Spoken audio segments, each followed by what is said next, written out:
皆さんこんにちは、よさこい連和と申します。今ご紹介いただきました私たち池田市の市を拠点に活動しております。今日この聖林神戸で、私たち、2019年から戻ってきたこの木漏れ日の雫、よさこいのお祭りでは、踊り納めとなります。ちょっと人数は少ないですけども、みんな笑顔で精一杯踊ります。皆様の温かい手拍子、掛け声、応援どうぞよろしくお願いいたします。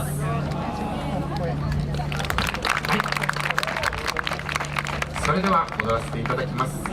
よさこい運は木漏れ日の雫、構えて。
よさこいは70年前、戦後の早期復興を願って土佐の高知で始まった自由なお祭りです。人々の心に勇気を与え、人々の心を元気にしたい、そんな思いで始まったよさこい祭り。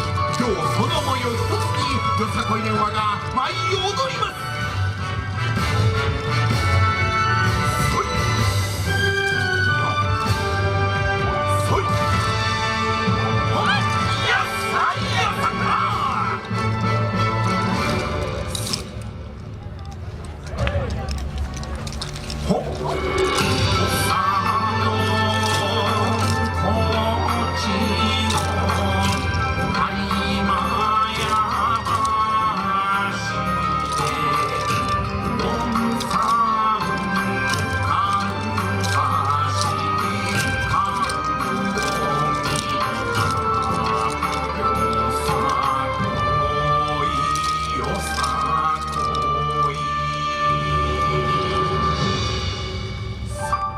ほのかに揺れる木漏れる日の雫が降り注ぐように、いつまでも人々が笑顔になり幸せを感じられる、そんないい世の中を作っていきたい。いいよさこい、その思いを一つによさこいを舞い踊ります。皆様手拍子よろしくお願いいたします。ありがとう。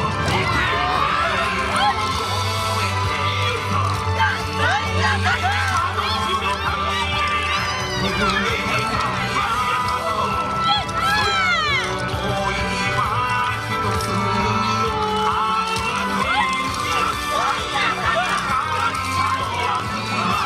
解き放ち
ございました。よさこい